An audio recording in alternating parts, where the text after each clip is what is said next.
Há histórias que não gritam, elas sussurram ao coração e só o tempo ensina a escutá-las.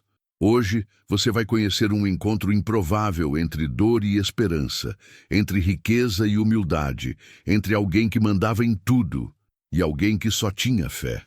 Sobre erros que o tempo revelou, encontros que mudaram destinos e decisões que nunca mais foram esquecidas.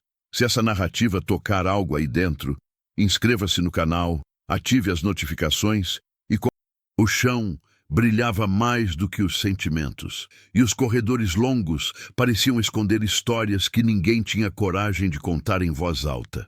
Foi ali que a empregada passou anos limpando silêncios, enquanto a filha crescia, sua presença preenchia a casa, mas deixava vazios nos olhos de quem o encarava.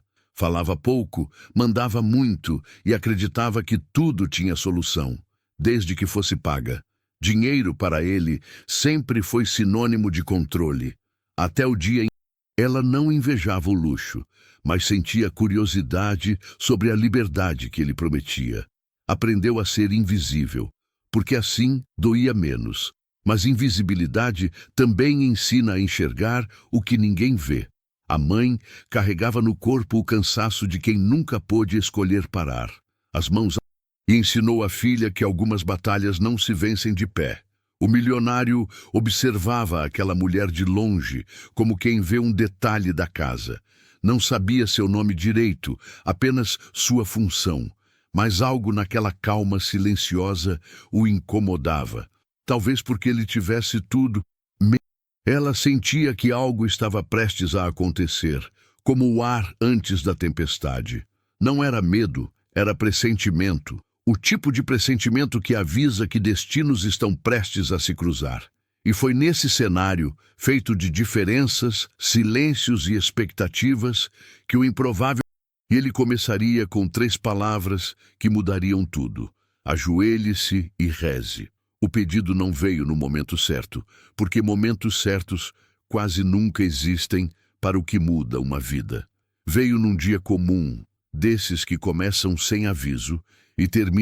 A empregada entrou devagar, como sempre fez durante anos, mas naquele dia os passos tinham outro peso, como se cada movimento exigisse coragem emprestada de algum lugar invisível. Ela não pediu licença como de costume. Olhou para ele. Ela viu a mãe apertar as mãos, como quem se prepara para cair ou para voar. E então a frase saiu, simples, crua, impossível de ser desouvida. Ajoelhe-se e reze comigo, por favor. O milionário demorou a entender o que tinha ouvido. E ainda assim, aquelas palavras atingiram um lugar que ele não sabia que existia. A sala parecia menor, como se as paredes se aproximassem para ouvir. O pedido não trazia exigência, trazia urgência. Não era uma ordem, carregava anos de dor, noites sem resposta, promessas feitas em oração. Era o tipo de pedido que muda quem ouve, mesmo que seja recusado. Porque depois dele, nada volta a ser como antes. E enquanto o milionário tentava decidir se ria, se irritava ou se fugia, a fé nunca entra fazendo barulho. Ela chega devagar, quase pedindo desculpa, ocupando espaços que a razão abandonou. Naquela sala, ela não veio como milagre imediato, mas como presença. Era invisível, porém pesada o suficiente para dobrar. Para ela, orar não era pedir riquezas nem atalhos, era aprender a suportar. Era conversar com o céu quando a terra se recusava a responder, e foi essa fé silenciosa que a sustentou por todos aqueles anos. A filha aprendeu cedo que fé não elimina o medo. Ela caminha junto, como duas sombras. Para o milionário, fé sempre foi sinônimo de fraqueza. Ele acreditava em contratos, números, garantias assinadas. Tudo o que não podia ser controlado o deixava desconfortável. Mas ali, diante daquele pedido, ele percebeu que seu controle falhava. E quando o poder... Que existem dores que não obedecem ordens, e destinos que só mudam quando alguém acredita primeiro. A filha percebeu que a fé da mãe não era sobre ganhar, era sobre não se perder. Mesmo se nada mudasse, ela continuaria sendo quem era. E isso, por si, ele ainda não sabia se acreditava em Deus, mas começava a acreditar que precisava acreditar em algo. E isso preparava o terreno para um choque inevitável entre dois mundos. A diferença entre eles nunca precisou ser dita em voz alta. Ela estava nos gestos, no tom de voz, no espaço. Sabia exatamente onde podia pisar, onde devia parar, quando falar. Aprendeu a ser discreta porque a discrição era uma forma de sobrevivência. Nunca confundiu proximidade com igualdade. E nunca esperou reconhecimento de quem nunca aprendeu a olhar para baixo. Porque observar era a única liberdade que lhe restava. O milionário, por sua vez, raramente pensava sobre essas diferenças. Para ele, aquilo era a ordem natural das coisas. Não via injustiça, via funcionamento. As pessoas ocupavam lugares e ele ocupava o topo. Questionar isso, sem cargos, sem títulos, sem privilégios. E isso o desconcertou profundamente. A filha percebeu o incômodo dele. Era como se o mundo estivesse fora do lugar. Aquele gesto simples ameaçava uma hierarquia inteira, porque a fé não reconhece. Porque quem se ajoelha uma vez, nunca mais olha o mundo do mesmo jeito. E essa possibilidade começou a assustá-lo mais do que qualquer perda financeira. A promessa de voltar a andar nunca foi dita como certeza. Ela surgiu como um fio de esperança lançado. A empregada via aquela dor de outro lugar. Não via apenas o corpo falhar, via a alma cansada. Ela sabia que algumas pessoas param de andar por dentro antes de parar por fora. E acreditava com convicção tranquila que a cura começa nesse ponto invisível, onde ninguém aplaude. Às vezes é levantar da culpa, do medo, do orgulho. O milionário sentia vergonha daquela fraqueza exposta. Médicos entravam e saíam, exames se acumulavam, respostas nunca eram definitivas. Cada diagnóstico trazia mais perguntas do que soluções, e isso o deixava irritado, quase como se o corpo dissesse o que a mente se recusava a aceitar, que era preciso descer para depois subir. A filha observava aquela luta interna acontecer em silêncio. Ela via nos olhos dele o medo de nunca mais ser o mesmo. Mas também via algo novo surgindo, ainda tímido. E às vezes o milagre não é voltar a andar de imediato, é ter coragem de dar o primeiro passo por dentro. A reação dele não foi imediata. Homens acostumados a mandar raramente respondem rápido quando são confrontados por algo que não controlam. Ele respirou fundo, como se o ar quis transformar tudo em exagero, superstição, dramatização desnecessária. Parte dele queria rir, outra parte queria mandar todos saírem. Era o reflexo automático de quem sempre se protegeu com autoridade, mas algo dentro dele já não obedecia com tanta facilidade. E essa calma o desarmou mais do que qualquer argumento. A filha sentiu o tempo desacelerar. Cada segundo parecia carregar o peso de uma decisão eterna. Ela apertou as mãos, não para implorar, mas para se manter inteira. O gesto foi lento, imperfeito, quase desajeitado, mas foi sincero.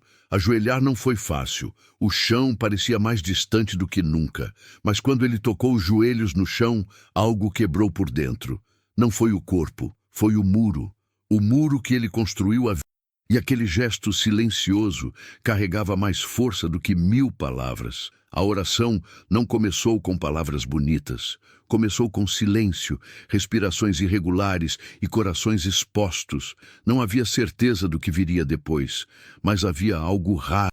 Pediu força para continuar, clareza para aceitar e coragem para mudar. Porque fé para ela nunca foi um contrato. O milionário não sabia exatamente o que dizer. As palavras pareciam pequenas demais para o que sentia. Então ele apenas ficou ali, ajoelhado, ouvindo, e pela primeira vez a atenção deu lugar a um cansaço diferente, mais leve, como se um peso antigo tivesse sido compartilhado. Os dias seguintes não trouxeram respostas mágicas. O corpo ainda doía, o caminho ainda era longo, mas havia algo novo, disposição. Ele começou a tentar, a insistir, a acreditar. Era o homem reaprendendo a viver. E no fim, a oração não mudou apenas um destino, mudou relações, olhares e prioridades. Porque às vezes o maior milagre não é aquilo que Deus faz por nós. É aquilo que deixamos de ser quando finalmente nos ajoelhamos. E isso o tempo jamais consegue apagar. E sobre como a vida às vezes nos obriga a parar para continuar, mesmo quando resistimos a isso. A mensagem principal nasce do contraste. Quem tinha tudo descobriu que faltava o essencial. Quem parecia não ter nada, promete algo mais real. Transformação possível. Mesmo quando o corpo falha, mesmo quando a alma cansa, ainda existe caminho. A força emocional não está no milagre visível. Está no gesto de se permitir mudar, de admitir fragilidade sem vergonha, de aceitar ajuda sem se... O chão que assusta também sustenta, e ajoelhar às vezes é a única forma de seguir em frente. A filha representa todos que observam em silêncio, que aprendem com a dor dos outros, que crescem antes do tempo. Ela mostra que nem toda força é barulhenta, algumas apenas permanecem. No fim, a primeira lição é clara, mesmo que desconfortável. O orgulho sustenta, mas também aprisiona. Enquanto acreditamos que controlamos tudo, deixamos de viver.